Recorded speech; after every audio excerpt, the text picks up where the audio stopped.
Welcome in to the Jacksonville Jaguars franchise, where for the second straight week to open up this season, we are away. This time, though, facing our rival in the Houston Texans, one of the only rival we beat last season. And we'll be looking to continue that trend, as with just 1 week underway, Houston Texans are currently the top team in the AFC, not alone just being in the AFC South. They opened up their season with a rivalry game of their own, 31-14 over the Indianapolis Colts. And as it stands right now, this team very similar to how it was constructed last year. Obviously, they have their franchise quarterback in CJ Stroud. They have a good tandem at running back, Dameon Pierce and Joe Mixon. At fullback, they added Kyle Juszczyk. I'm sure he'll play a little bit of a tight end role as well. At receiver, you have Nico Collins, Tank Dell, and Stephon Diggs. Backing them up are three rookie receivers. If any are to get some playing time today, it might be Isaiah McDougald. Tight end-wise, Dalton Schultz, we know how impactful he is. He does have a rookie behind him, Theo Wiggins, a tight end we had our eye on. We decided to go elsewhere. Their offensive line, mostly the same, though they do have a rookie getting the start in Paul Peel here at left guard with that day one tag. But around him is a very solid group. Our front seven will have work to do today. Getting to the defensive side, Will Anderson and Danielle Hunter. Down the middle, Bobby Brown III and Mekhi Wingo. This is where I think we're going to be able to attack this defense. Though there are some solid linebackers behind 277s at left outside. Middle linebacker, you have Al-Shair, as well as Javon Reed, second-year player. And helping them out, Christian Harris at right outside. Cornerback has stayed the same, a pretty solid group. Safety-wise, a pretty good group as well. We're coming off a game where we took down the Kansas City Chiefs and Patrick Mahomes in Week 1, 17-14 in the media. Obviously, they want to get Boston's reaction. How does he feel that game went? And he can't hate picking up a win in opening day against one of the top reigning teams of the last decade. However, we also debuted a quarterback, and it was not the offense that carried us to victory. The defense locked things down. And if we go to the news, the only thing that was mentioned about our game offensively was Travis Etienne. The word is still out here on our quarterback and how people feel about his play.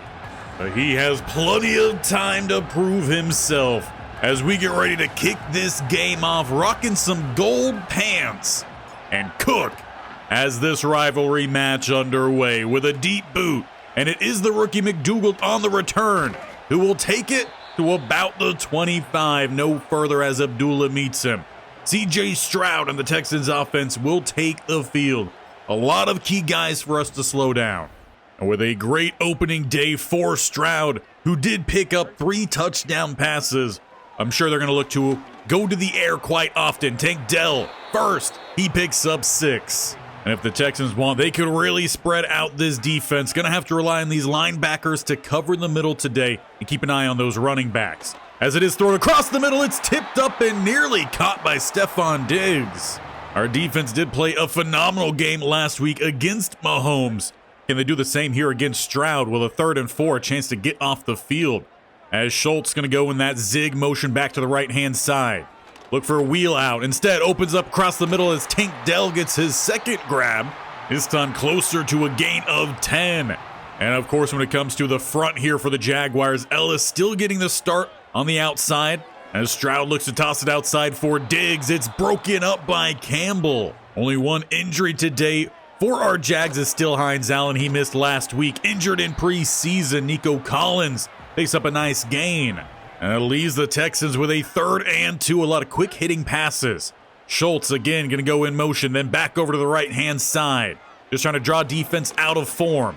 As Stroud has nowhere to go, Ellis plus Walker coming across will pick up the sack. First big play for Ellis since we traded for him during the draft. The Jaguars knew they needed some young blood. They got it on defense and on offense as Polk takes the field. The rookie quarterback for the Jaguars. No touchdowns last week. Can he find his first one here today? Well, Travis, he's going to have to cut back and maybe picks up a yard. It was 2 touchdowns on a $125 last week for him to help carry this team to victory. Polk is going to rely a lot on him. 2nd and 9, they got a bunch to the right-hand side. As Polk, he's just going to look to step up here and slide down a few yards short of the first down line. Well, he definitely has some speed. He's not the scrambler this team was used to with Lawrence. 3rd and 3. As they throw it outside, it's through the hands of Mike Evans. And backed up at the 33, they're going to have to look to punt. Well, neither offense able to do much their first time out. Texans will take the field at the 29. Looking to pass the ball, and to the outside is caught Nico Collins, gain of 4. All 3 of the touchdown passes last week went his way, so he's quite clearly this team's main man. With a 2nd and 6, spread empty. Late is the defensive line to start, and that just is going to make things easier for Stroud, especially with how this offense already has been playing. A lot of short, quick hitters, early movement. Are they going to get Mason Smith here first? It looks like they are. So some sloppy mistakes here for the Jags to open up the game, though still tied up here as we're inside 3.5 minutes left in the first quarter. Motion right-hand side. Line holds up well, and they find Nico Collins, who stays in bounds until he gets met by Cisco, chopping him down at the 20. The Texans on one quick strike find their way into the red zone. Bunch goes to the left-hand side, digs to the right. Defense needs to tighten up here and will at least contain Stroud. Scramble picks up a gain of 2, 2nd and 8, and they bring the blitz. It's Ringo, new starting slot corner, and he just smacked down Stroud. That'll push him outside of the red zone. It's 3rd and 16, back at the 26. Empty set here for the Texans. Walker couldn't keep his feet, and they find Nico Collins fighting but can't get through Cisco. He's saved 2 touchdown plays to Nico Collins already on this drive alone. As they'll look to pass the ball, getting to the outside, Pierce plows through the linebacker, and it is a touchdown for the Texans. First drive had promise, stalled out. Not this time. They had a couple big plays, and it's Pierce to finish it off through both Oluwakin and Daxton Hill. But with good starting field position, we need Polk to take charge here, lead us down the field, and get that ball into the end zone. Etienne cuts back again, and it's just a 1-yard gain. 2 rushes, 2 yards. This Texans team, while they are weak down the middle at the DT spot, they've got a lot of linebackers with speed, so they meet up at the line quickly. Etienne goes back to the right. He picks up 3 more. These are the kind of downs you've got to convert. 3rd and medium.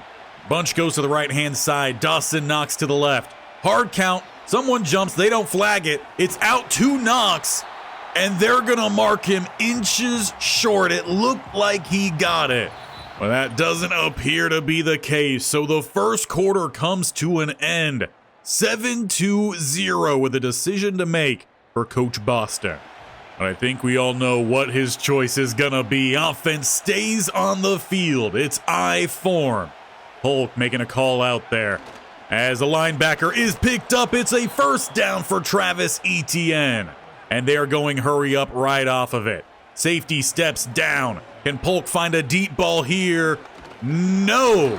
He scrambles down the middle. Anderson meets him. It's going to be a loss of 1. They might count that as a sack. I'm not sure why he looked to run. I don't know if he slipped, eyes dropped, because he had to open Gabe Davis with a step on the defender. Either way, it's going to be a 2nd and 11. They are stacking the box here, challenging this young quarterback. Again, hard count does get someone to jump, but the refs don't call it, and Anderson plus company meet him for another loss. These are the kind of games you've got to step up, play your best. Rivalry games, they're going to be key. Make sure you find your way to the playoffs. 3rd and long. It's an empty set here for Polk. Trips to the right-hand side. Pressure is brought, and the ball goes off the back of Miners. The line couldn't hold up, and the Jags will have to punt again.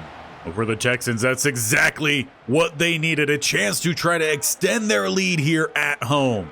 As they start with a run, Pierce cuts to the right-hand side. He shakes a couple weak tackles, refusing to go down. It takes a horde of Jaguars to finally trip him up. A gain of 9 here on first down. 2nd and 1. We get some more motion from Schultz. Walker quick off the edge. It's picked up, and they find Stephon Diggs right down the seam. Those are the plays defense has to be cautious of, as they've done so many quick hitters short. That time they actually find a quick hitter down the seam. Carries them close to midfield. And now they go to the outside. No, cutting back down the middle. Walker catches up with Stephon. No gain. And that's going to be the key today for this Texans offense. Keep this defense moving around. Keep them disfocused, basically, is what their key to success has been. High ball, too high for Mixon. And we'll force a 3rd and 10 here. Jaguars defense, they got to pick up the stop. Going to be 2 spread either side. A little motion on the outside was Schultz. Walker, double team though, fighting through, and he dumps C.J. Stroud. It's another big loss. He tries to help him up. Stroud's not having any of it after that WWE move he just put on him. But the defense once again pulls out the stop, buying time for this offense to catch their groove. As we got 4:05 left in this first half, it's a handoff. Etienne and stuffed Al-Shaair. Jaguars going to have to come up with a different plan here, as their initial try here on offense has not quite panned out. Bringing the blitz, it's thrown outside, and it's way too high for Dawson Knox. Pressure was barreling down, and on top of it, they had a hold on Quinn Miners. They will accept it at 2nd and 19 instead of a 3rd and 9. Trying to set up the halfback screen here. They do sneak it into Travis, who's got some blockers out in front, and will get close to the line to gain. Hopefully that will just help in the confidence of Polk, but they've got to get the first down here. They come out in shotgun. Polk barking a couple calls out there. He's got 2 receivers to the left, 1 to the right. Handed off to Travis. Following behind the blocks, they're not opening up much space. And at this point, you just got to take what you can get. And it's a first down for the Jaguars at the 37. They go too tight to the right-hand side. And it looks like they're going outside for Mike Evans. It's again too tall. Polk is definitely struggling out here, his first rivalry game. He seemed to handle the Kansas City game pretty well. Motion as they go with a jet sweep. Gabe Davis is stacked up, takes a couple hits. No yards gained nor lost. But it's another 3rd and long here, approaching the 2-minute warning. See if they get the ball off, and indeed they do. Rolling, throwing, and it's broken up. The game plan today is not working for the Jags. The Texans defense is all over them. They've bought their offense a little bit more time here to try to grow a lead prior to half. 1:49, 3 timeouts for both sides. Schultz again going to go in his zig motion. Stroud throws quick to the outside. Stephon Diggs with the catch, gain of 5. Hamlin tight coverage limits the yards after the catch. As they'll go back to the air, back across the middle, and back to Stephon Diggs. Will be a gain of 3 this time as the Texans called their first timeout, leaving a 3rd and 2 here for the Jaguars defense. As the Texans look downfield, they've got Tank Dell by Ringo. Cisco in pursuit, but will not catch him. It will be a 14-point lead here for the Texans, as the Jaguars have just given up essentially 2 big passing plays. That's the only difference here between this game. And of course, the other is the fact that Jaguars have not been able to move the ball. Jeff Polk, 2 of 6 passing, and Etienne only 14 yards rushing. Though surprisingly, that does actually lead this game in rushing yards. It's been a pass-heavy affair. With 57 seconds left before half, can Polk get something going? Throws to the outside. He finds his receiver, but there is yellow back in the backfield, and it's not the pants of the Jaguars. Instead, it's a second holding call on Quinn Miners. He's already had one earlier. Didn't quite affect it. That one definitely does, as we finally hit on a pass. To the outside, and caught by Thompson. That's a good throw from Polk, so he does have it in him. He's just got to have a little bit of some time to throw. The offensive line is struggling, especially down the middle, even though it shouldn't be. This is one of the weaker defensive lines we've faced. Pass to the outside for Evans. And it's going to get there a little bit late. Corner caught up. And has seemed to be an issue for the veteran receiver, is just creating the space between him and his cover man. 2nd and 10 for Polk, as he will dump this one off Travis Etienne, who's going to pick up 15 and the first down. First timeout comes in from Coach Boston. They are down to the 40. A little bit more would probably be a more comfortable spot for a field goal attempt if you are Cam Little. With a tight shotgun look here. Throw quick under pressure, finding Thompson, who bounces off a couple, breaks 3 different tackles, and they called their second timeout. They have just 1 more remaining, but they're down to the 28 with 30 seconds left. They could try to take some shots towards the end zone. Hard count, no one jumps. As they let this one develop, he's got space down the middle for Gabe Davis, and there it is. The first touchdown in the career of Jeff Polk. With a 1-minute offense, he finds Gabe Davis. When it came down to it, he finally delivered some key passes, and hopefully that's going to get him over his mental hurdles. But we have the deficit here as we approach halftime. But with 22 seconds and 2 timeouts, Texans have hit some big passes, so defense still has to do a job here. They start back at the 28, double teaming Walker, but here comes Ellis, and he awkwardly will take down Stroud. Stroud nearly ducked under him. But it's 1.5 sacks for Ellis in this first half, and that takes us to the break. So we take away Houston's shot at potentially field goal range, or perhaps who even knows if they're able to hit a couple more deep passes, but 14-7, a better finish to that first half, but some work to do. Hopefully Polk can take that next step. But let's take a look around the league here as the Dallas Cowboys take down the Tennessee Titans 24-18, a 1-score game. As for the next studio update, outside of our own division, we look towards the West. Commanders, they're on top of the Cardinals 21-7, approaching halftime. And then jumping all the way across the nation up to the Northeast, we have a Colts victory, 26-17 over the Steelers. East Springs, one of the young quarterbacks here in the league, does not pick up a win. Meanwhile, our young quarterback here in Polk, we're looking to pick up his second win as we start off the second half here back in Houston on offense. And it's going to be an RPO swing out to Gabe Davis, who simply overruns Mike Evans. Still a gain of 5, but it could have been much better for the Jags. But with how the first half went, you can't hate against that 2nd and 5. And we do see a change at slot. Javon Baker is stepping in. Polk swings it to the outside. He finds Dawson Knox. Short gain of 2, leaving 3rd and 3. But it does seem like they're trying to utilize the receivers in a different manner to try to open up this running game. 2 to the right-hand side, Davis to the left. As they will hand this off, Travis Etienne picks a lane and is gonna be close. But again, the refs not marking him with a successful conversion. It'll be a second, 4th and inches, 4th down attempt here. Goal line set. As they hand it off to the tight end, and Madison Turner, he picks up the first down. And being down here, that was a risky move, but it pays off here for our Jaguars. 1st and 10 at the 45. As they hand it off, Etienne, no RPO this time and nowhere to run. Perhaps that was why they tried to open up a little bit more here with the RPO. We also still not seen Mike Evans return. Javon Baker, he's still out there. As Polk, he'll look to throw nearly straight to Alshire. That was just a great break on the ball. He very much knew where we were going on that. Trips go to the right-hand side. Evans does return as Polk is making a couple changes out there. He's got to find a first down here as he will look to do it with his legs, getting that first down and getting down safely. Again, not a burner, but he can get the job done when he must. For the 1st and 10, flipping it out to Evans. Gonna lose 2, however, it does look like there's an injury, and it is Bobby Brown III. Well, that should leave the Texans a little bit weaker up front, but again, those linebackers have just been so good. For the 2nd and 12 here, still with a spread look. They bring the heat, and it's gonna work out. Another TFL loss of 3. The Jaguars in trouble up front here today. The Texans with a fantastic game plan as they're backing off the coverage here for the 3rd and long.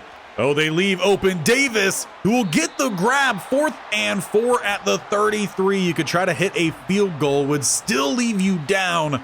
Or do you try going for it? Well, it seems in the true Coach Boston way here, offense stays on the field. Already converted a 4th down this drive.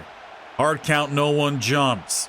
2nd hard count, no one jumps. Now they will look to snap it. Throwing and finding Dawson Knox, who takes a big hit from Kohu.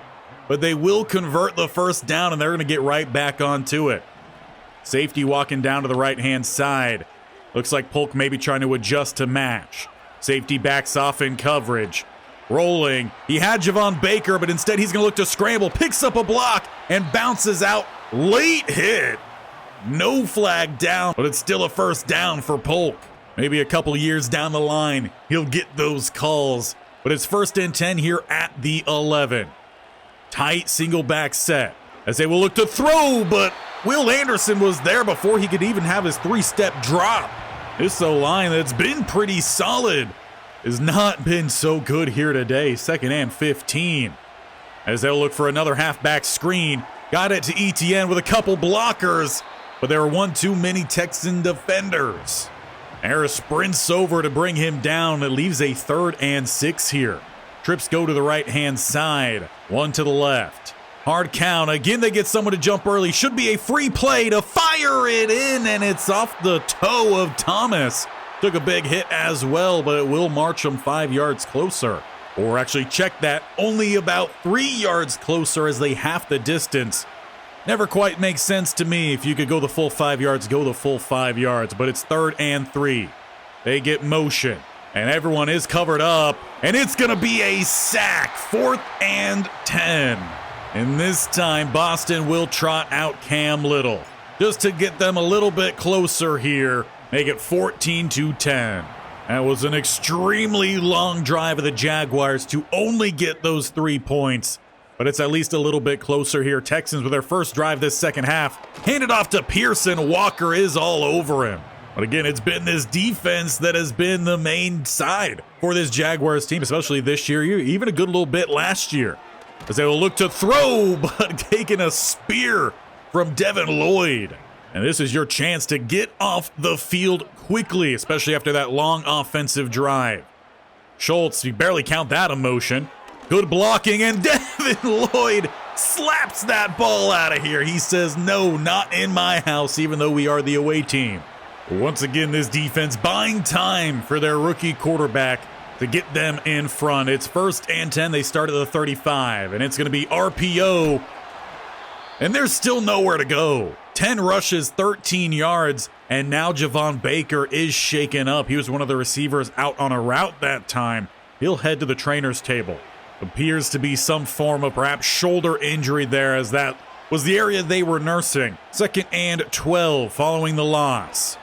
And dumping this one off to Travis, who picks up a good block and gonna be close to the first down. 3rd and 2. That'll be for after the break. As the third quarter comes to an end, it's decision time here for the Jaguars offense. Can they move the ball, and can they find the end zone? It'll all start here with the 3rd and 2. To start the fourth quarter, they bring the corner blitz, no safety, and he destroys the play in the backfield. Another loss in a 4th and 3.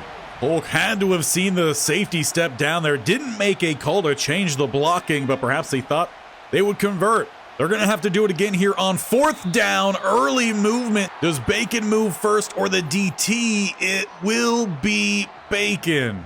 And with that, they will have to punt the ball away. Again, just self-inflicted wounds here. We've still got a close game here. Jaguars can come out on top, but they might need a big play from the defense to find their way on top as Tank Dell picks up the first down. That's how you run an RPO. Though he did have a much faster receiver out there to help block for him. 1st and 10. They're at the 33. As they look to go to the outside, Daxton Hill, good job this time. He's one of those players on the bubble of starting and not starting, especially with the rookie behind who's itching for that playing time. 2nd and 5, Stroud. He's going to look to throw. It's fantastic blocking, but no one gets open. It's Junior Alford with the sack, and you can thank the secondary for that one. That'll leave another 3rd and long here. 3rd and 11. 2 spread either side. It's the check down. And Diggs is not going to get it. Short of the line to gain, they will force a punt. Offense has got to move the ball. But give a round of applause to the defenses today. They've been phenomenal. 4th quarter, it's a 4-point game as we take over at the 25. As we look for Travis Etienne, and he should have just dropped that one. Wingo is all over it from the snap. It's going to be a loss of 4. Jaguars have moved backwards, honestly, more often than they have moved forward. Finding Mike Evans, it's a good ball. Harris just gets there extremely quickly. So it's 3rd and 10 as they do go hurry up. Single high safety, walking one down to the right-hand side.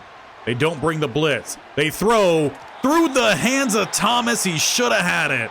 But it's going to have to be another punt here late.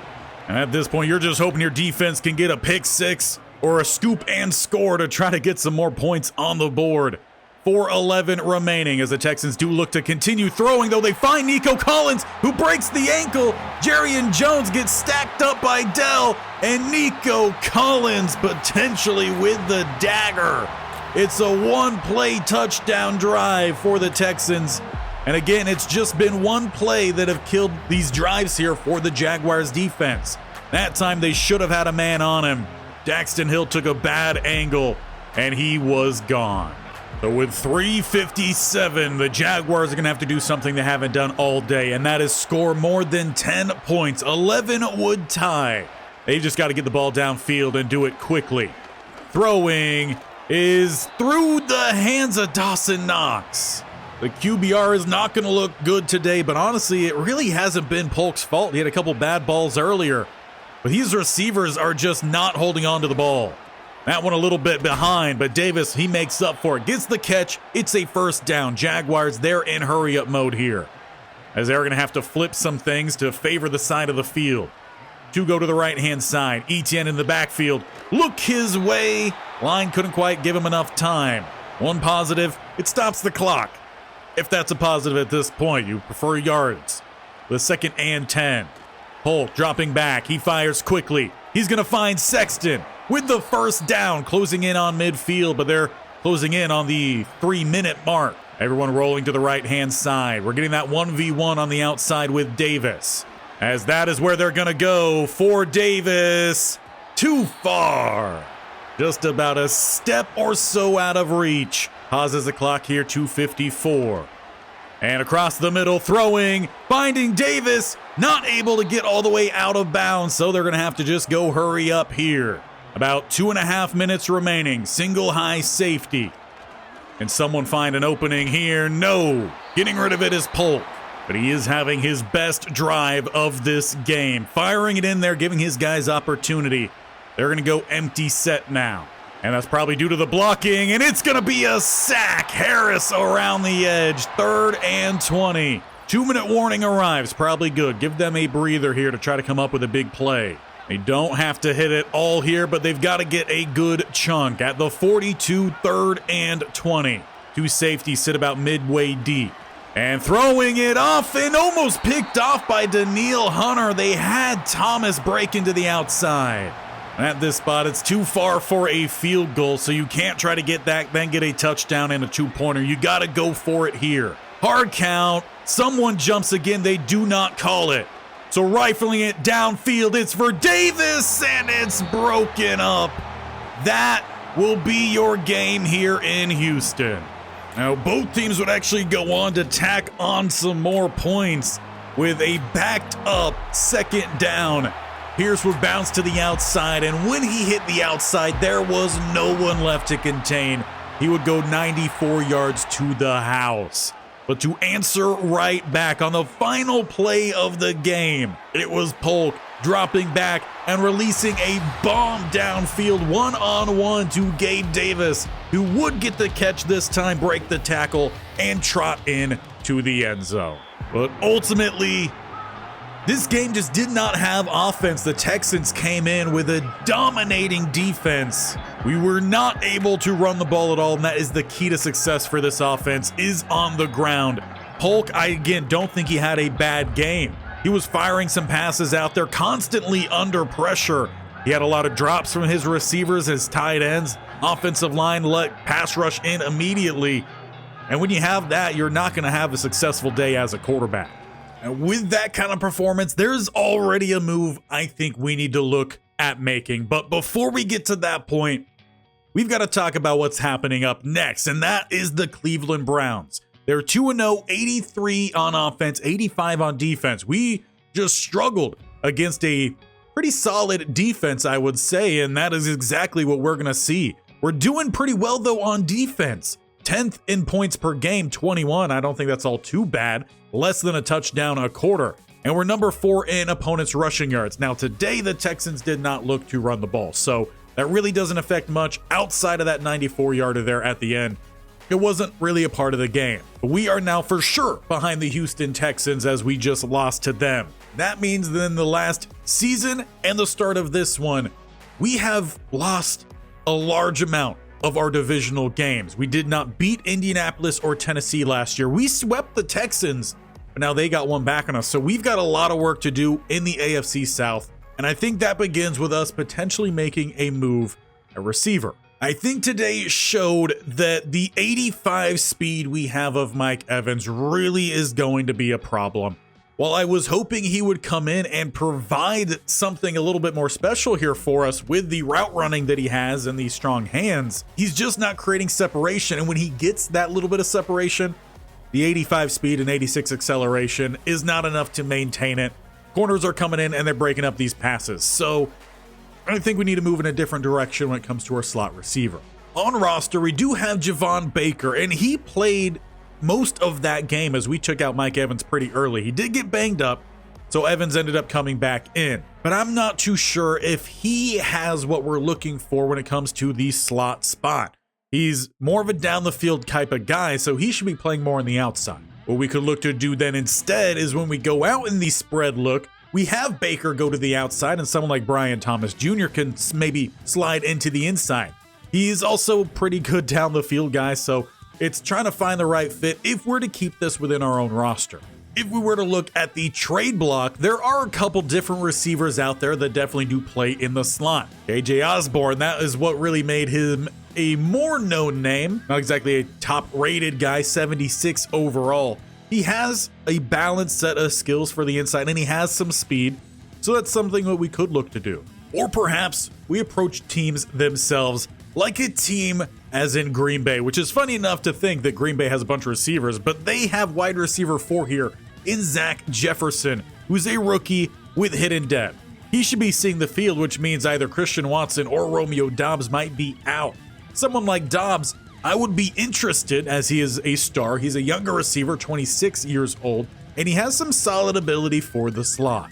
Or perhaps do we try to pull a big deal here and go for someone like Jordan Addison, star, 24 years old, and for some reason the Vikings could just keep drafting phenom receivers despite already having some. DeMarcus Webster, a rookie hidden dev, 22 years old. He needs to see the playing field. They have Rondale Moore that I don't quite think fits what I'm looking for at slot. So if we open up a spot on the outside, we take Addison. Webster can step in there. That's a possibility. Now, if we were to do that, that would require a first-round pick. We could even push that to the future. And do keep in mind, we do have 2 second-round picks. So if Seattle doesn't do well this year, we could push that off to next year, and we could regain back a first-round pick. These are some options we could definitely look to do. We have the draft capital for sure to make some moves this season if we need it. And I think we need some help on offense. So let me know what you think about that. Should we make a big move for a top-tier receiver to really try to bolster this offense around Polk while we have the money and draft capital to do so? Let me know down in the comments below. And also go ahead and tap that bear icon or scroll down to the sub button and tap that bell icon so you're notified of when these videos go live. This series every single Tuesday and Thursday. So we will be back on Thursday to take on the Cleveland Browns in our home opener, where we've got to get this offense back on track.